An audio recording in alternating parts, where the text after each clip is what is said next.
Hello students, so continue our NCERT exemplar series. In last video हमने S block के NCERT exemplars cover किए थे। Now we are on the chapter next chapter that is P block elements. 11th class में तो हम सिर्फ boron और carbon family को ही कवर करते हैं।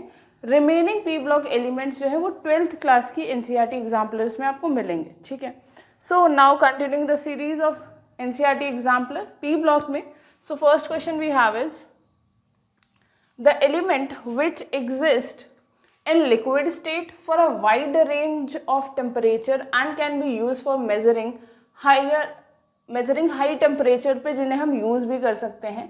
बेसिकली अगर मुझसे ये पूछा जाता है कि ऐसा कौन से मेटल है जो लिक्विड एग्जिस्ट करते हैं एट अ रूम टेम्परेचर, तो हम बोलेंगे भाई मरकरी है और ब्रोमीन है जो कि लिक्विड एग्जिस्ट करते हैं रूम टेम्परेचर पर। बट हमें ये चीज़ नहीं पूछ रहा है कि रूम टेम्परेचर पर कौन लिक्विड एग्जिस्ट कर रहा है, हमसे ये पूछ रहा है कि ऐसा कौन सा मेटल है इनमें से बोरॉन फैमिली में से जो लिक्विड एग्जिस्ट करता है, वो भी वाइड रेंज के अंदर। तो अगर आप देखोगे इनके मेल्टिंग पॉइंट और बॉइलिंग पॉइंट का थोड़ा आइडिया होना चाहिए हमें। और गैलियम ऐसा मेटल है, गैलियम जो है ऐसा एलिमेंट है जो कि जिसका वाइड रेंज एग्जिस्ट करता है, मतलब इसका मेल्टिंग पॉइंट जो होता है ना that is around 30 degree Celsius. मतलब ये मेल्ट तो हो जाता है 30 पे, मतलब about 30 degree it exist as liquid. और इसका जो बॉइलिंग पॉइंट होता है that is around 2230 degree Celsius. तो मतलब इस पे जाके वो बॉयल ऑफ होता है।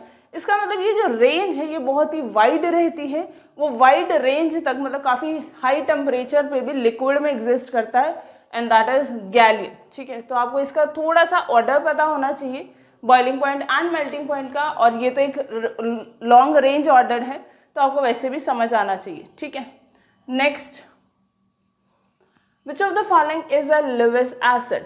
लेविस एसिड कौन होते हैं? जिनको इलेक्ट्रॉन एक्सेप्टिंग टेंडेंसी शो करते हैं, जो इलेक्ट्रॉन एक्सेप्ट करने की टेंडेंसी रखते हैं, they are Lewis acid. Base कौन होते हैं? जो इलेक्ट्रॉन्स डोनेट करते हैं। ठीक है, अब लेविस एसिड कौन होगा? तो भाई अब इलेक्ट्रॉन्स अगर वो एक्सेप्ट करना चाह रहा है, एसिड वही होता है जो इलेक्ट्रॉन्स एक्सेप्ट करता है, तो बेसिकली उसके पास क्या तो वैकेंट ऑर्बिटल होने चाहिए टू एक्सेप्ट द इलेक्ट्रॉन्स। ठीक है, अगर इनमें से कोई ऐसा एलिमेंट है जो सेकंड पीरियड से बिलोंग करता है तो वो तो लेविस एसिड बिहेव नहीं कर सकता क्योंकि उसके पास तो वैकेंट ऑर्बिटल नहीं होंगे। लेकिन अगर हम यहाँ देखें, first we have is AlCl3। AlCl3 में एल्यूमिनियम ने 3 तो बॉन्ड बना दिए क्लोरीन के साथ, लेकिन इसका एक P जो ऑर्बिटल है वो वैकेंट है बिल्कुल, तो it can act as a Lewis acid. हाँ बिल्कुल ये एक्ट कर सकता है लेविस एसिड के। ये तो हमारा फर्स्ट हो गया। नेक्स्ट अगर हम और देखें MgCl2, CaCl2, बेरियम, तो ये भी तो बिलो पीरियड में ही एग्जिस्ट करते हैं, तो इनके पास भी तो वैकेंट ऑर्बिटल होना चाहिए, तो ये भी लेविस एसिड होने चाहिए। But they exist in ionic form. ये कैसे एग्जिस्ट करता है? That is Mg+2 and 2Cl-। तो Cl- का भी ऑक्टेट कंप्लीट है और Mg का भी ऑक्टेट कंप्लीट है, तो ये तो लेविस एसिड नहीं है। Same calcium that is Ca+2 and twice of Cl-। ये भी कैसे एग्जिस्ट करता है? Ba+2 and twice of Cl-। ठीक है, तो ये तो सारे आयनिक है, इनके तो ऑक्टेट कंप्लीट है, तो ये तो लेविस एसिड की तरह बिहेव नहीं करेंगे। बट यहाँ पे अगर हम देखें AlCl3 के 3 बॉन्ड बनाए, मतलब 6 इलेक्ट्रॉन है, इसका मतलब इसका ऑक्टेट इनकम्प्लीट है and it will act as a Lewis acid. So option first one. ठीक है, next, the geometry of a complex species can be understood from the knowledge of type of hybridization. मतलब हम geometry hybridisation से बता सकते हैं। Hybridization किसका? Central atom का। The hybridization of orbit of central atom in we have BeOH whole 4 minus and geometry of the complexes. Basically this is boron की बात कर रहा है क्योंकि हम पी ब्लॉक पढ़ रहे हैं, तो ये बोरोन ही होगा। यहाँ पे एक करेक्शन होगा कि बेरिलियम नहीं, ये बोरोन की बात कर रहा है। अब मुझे इसका हाइब्रिडाइजेशन बताना है। हाइब्रिडाइजेशन हम कैसे फाइंड आउट करते हैं कि भाई वैलेंस इलेक्ट्रॉन कितने हैं? बोरोन के अंदर 3 प्लस साइड में OH अटैच है 4, एक नेगेटिव चार्ज प्रेजेंट है +1 divided by 2, so it comes out to be 4। Steric number 4 का मतलब है hybridization is sp3 hybridised.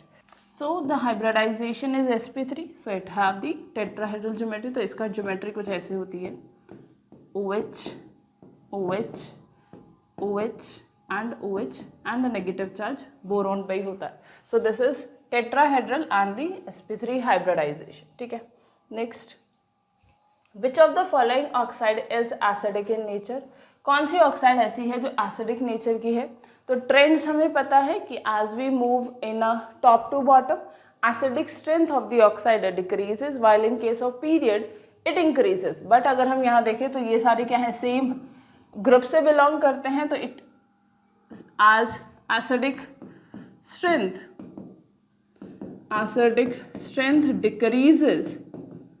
decreases as we move from top to bottom. So boron का ही oxide जो है सबसे ज्यादा एसिडिक नेचर का होता है. So option first one is the correct one. ठीक है.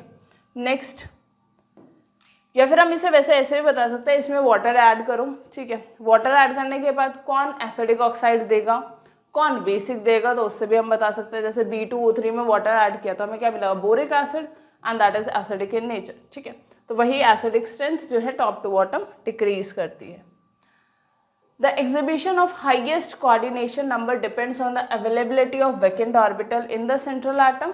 Which one of the following is not likely to be act as central atom in MF6 3-? तो यहाँ पे coordination number जो है वो हमारा 6 है, मतलब 6 फ्लोरीन के साथ सेंट्रल मेटल एटम बॉन्ड बना रहा है. इसका मतलब 6 बॉन्ड बनाने का मतलब 12 इलेक्ट्रॉन, मतलब उसने अपना ऑक्टेट क्या कर लिया, एक्सपैंड कर लिया ऑक्टेट को. अब एक्सपैंड ऑक्टेट कौन नहीं कर सकता, अगर हम उसकी बात करें तो हमें पता है सेकंड पीरियड के जो भी एलिमेंट्स हैं वो ऑक्टेट एक्सपैंड नहीं कर सकते हैं क्योंकि वहाँ पे अवेलेबल नहीं होते हैं ऑर्बिटल्स. बट हाँ, थर्ड और थर्ड से ऑनवर्ड जितने भी एलिमेंट्स हैं they can expand there octet. अब इसमें कौन नहीं एक्सपैंड कर सकता, अगर उसकी बात करें तो ऑब्वियस सी बात है बोरोन ही आएगा, because it belongs to the second period और वो अपना ऑक्टेट को एक्सपैंड नहीं कर सकता. लेकिन जितने और हैं they can expand there octet क्योंकि यहाँ पे डी ऑर्बिटल्स जो है वो अवेलेबल नहीं होता है in case of second period. ठीक है. So option first one. Next, boric acid is acidic because, देखो boric acid is what, BOH, या फिर हम बोले H3BO3, या फिर हम इसको ऐसे भी लिख सकते हैं BOH whole thrice. This is boric acid. अब मैंने इसके अंदर वाटर डिजोल्व किया तो बोरिक एसिड करता क्या है, इट एब्स्ट्रैक्ट OH माइनस को एक्सेप्ट करता है, दैट इज BOH होल 4, जिसका हमने स्ट्रक्चर भी देखा था अभी, प्लस OH माइनस एक्सेप्ट करके plus H plus. So that is why it is acidic. लेकिन ये H प्लस लूज करके एसिडिक नहीं बुलाते हैं हम इसे. It accept OH minus from water and releasing proton.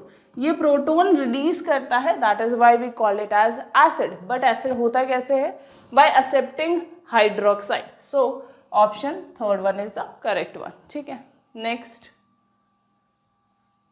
Catenation that is linking to similar atom.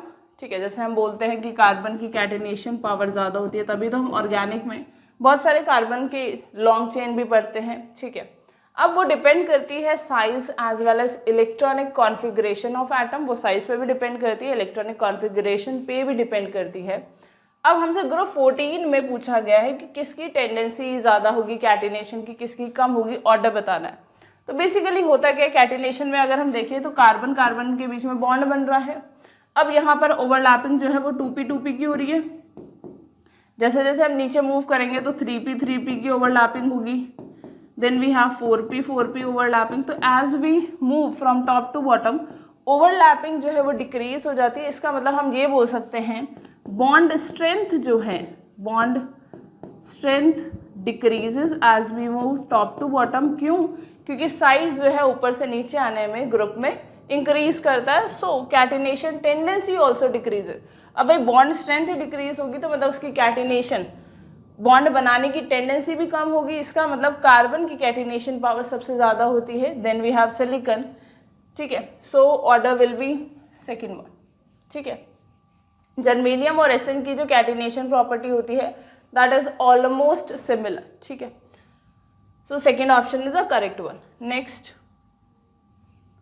silicon has the strong tendency to form polymer like silicones. The chain length of silicon polymer can be controlled by. अब हम silicon की polymerisation को कैसे control करें, क्या addition करें जिससे वो कंट्रोल हो जाए। तो देखो होता क्या है, वी हैव Si, CH3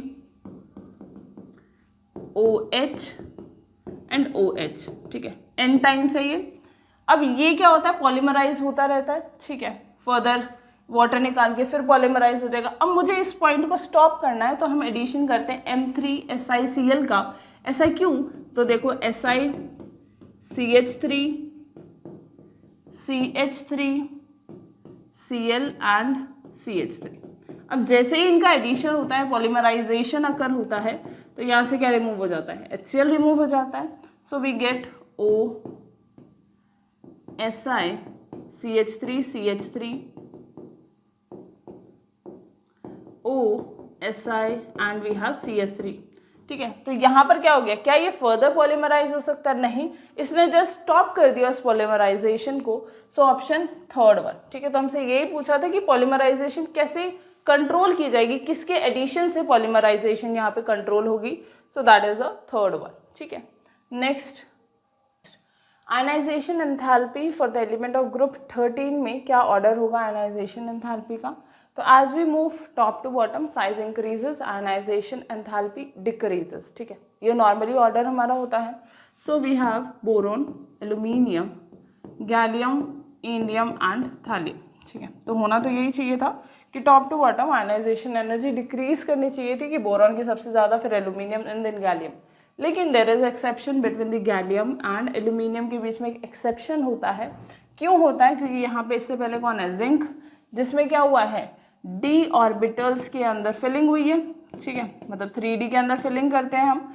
अब मुझे ये भी पता है कि जो 3d, d और f जो इलेक्ट्रॉन्स होते हैं 3d और f के, वो क्या होता है, पुअर शील्डर होते हैं। अब अगर यहाँ पर पुअर शील्डिंग हो रही है तो ये पुअर शील्डिंग का इफेक्ट सिर्फ गैलियम में दिखाई देता है, ऑब्जर्व जो है वो गैलियम में दिखाता है, उसके फर्दर नहीं ऑब्जर्व होता है, ठीक है।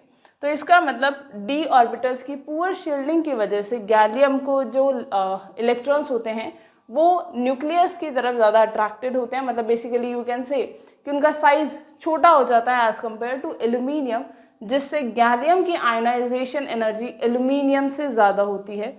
सो फाइनली हमारे पास ऑर्डर क्या होता है, सबसे ज़्यादा बोरोन की, then we have gallium, then aluminium, then and then thallium, ठीक है। So this will be the order of ionization energy. So it is basically aluminum, gallium, indium and thallium.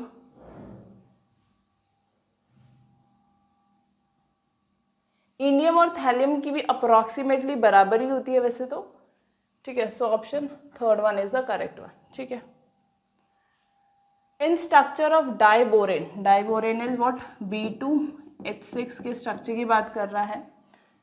All hydrogen, पहले तो हम structure अगर देखें, this is boron, boron, hydrogen, hydrogen, H, ये वाले तो सारे क्या है, टर्मिनल हाइड्रोजन है, these are the bridge hydrogen, ठीक है।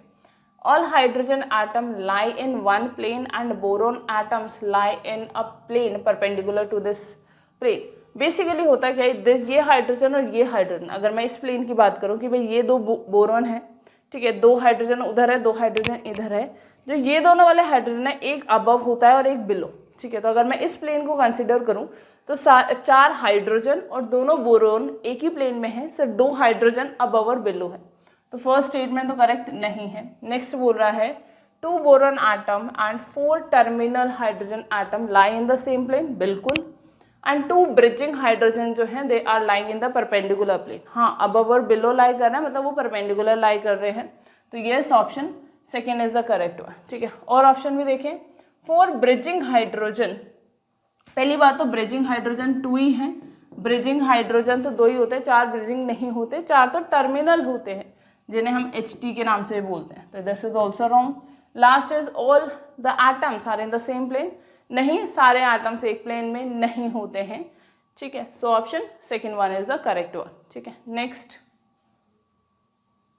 A compound X of boron, कोई कंपाउंड है X बोरोन का जो रिएक्ट कर रहा है NH3 के साथ on heating give another compound Y, ठीक है, वो हीट करके Y कंपाउंड दे रहा है हीटिंग पे हमें, which is called inorganic benzene. इसको हम क्या बोल रहे हैं, इनऑर्गेनिक बेंजीन, जो कि कौन होता है B3N3H6 इज इनऑर्गेनिक बेंजीन। तो Y तो मुझे पता चल गया, ठीक है, इनऑर्गेनिक बेंजीन है। तो नेक्स्ट अब आगे क्या बोला कि कंपाउंड X क्या हम प्रिपेयर कर सकते हैं by reaction of BF3 plus lithium aluminium hydride. Lithium aluminium hydride is a reducing agent या फिर हाइड्राइड डोनर भी हम बोल सकते हैं। तो इसके रिएक्शन से हमें क्या मिलता है भाई, हमें पता ही है B2H6 मिलता है। जब हम प्रिपरेशन पढ़ते हैं B2H6 की, तो this is the industrial method for the preparation of B2H6। तो यहाँ पे ये X ही है, तो इसका मतलब X is B2H6 and Y is inorganic benzene. तो B2H6, ठीक है, option first one is the correct one, ठीक है। सिंपल रिएक्शन ही, ऐसी कुछ डिफिकल्ट रिएक्शन नहीं है इसमें। Quartz is extensively used as piezoelectric material it contain. पहली बात तो क्वार्ट्ज जो है that is basically SiO2 dioxide को ही क्या बोला जाता है, क्वार्ट्ज बोला जाता है, जो कि पीजोइलेक्ट्रिक मटेरियल भी होता है। अब उसके अंदर प्रेजेंट क्या होता है भाई, इसके अंदर तो सिलिका प्रेजेंट है और ऑक्सीजन प्रेजेंट है, तो silica, so option second one is the correct, ठीक है। तो अगर आपको ये पता है क्वार्ट्ज किसे बोलते हैं, कॉमन नेम क्या है SiO2 का, that is quartz which contain silica, ठीक है। Next, the most commonly used reducing agent, कौन सा ऐसा कॉमनली यूज हम रिड्यूसिंग एजेंट। रिड्यूसिंग एजेंट होता कौन है, जो दूसरे को रिड्यूस करे और खुद जाके ऑक्सीडाइज हो जाए, ठीक है। तो भाई अगर हम देखें रिड्यूस, ऐसा कोई एलिमेंट होना चाहिए जो ऑक्सीडाइज हो सकता है। अगर वो मैक्सिमम ऑक्सीडेशन स्टेट में, तो भाई वो तो फर्दर ऑक्सीडाइज नहीं हो सकता, मतलब वो तो नहीं बिहेव कर सकता एज अ रिड्यूसिंग एजेंट। अब इसमें अगर हम देखें एल्यूमिनियम Zn+3, और मुझे पता है एल्यूमिनियम का स्टेबल ऑक्सीडेशन स्टेट जो है वो +3, मतलब एल्यूमिनियम जो है वो +3 में एग्जिस्ट करता है, उसकी फर्दर कोई ऑक्सीडेशन स्टेट में एग्जिस्ट नहीं करता, तो मतलब ये खुद ऑक्सीडाइज तो नहीं हो सकता ना, इसका मतलब ये रिड्यूसिंग एजेंट तो नहीं है, ठीक है। नेक्स्ट इज PbCl2, Pb+2 में है, ठीक है।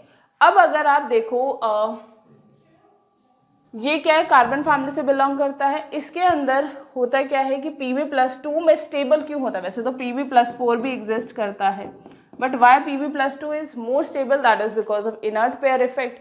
तो ये फर्दर ऑक्सीडाइज नहीं हो सकता, तो मतलब ये भी रिड्यूसिंग एजेंट की तरह बिहेव नहीं कर सकता है। नेक्स्ट अगर हम देखें Sn+4 में बैठा है, ये तो हाईएस्ट ऑक्सीडेशन स्टेट है इसकी, तो ये तो फर्दर ऑक्सीडाइज हो ही नहीं सकता।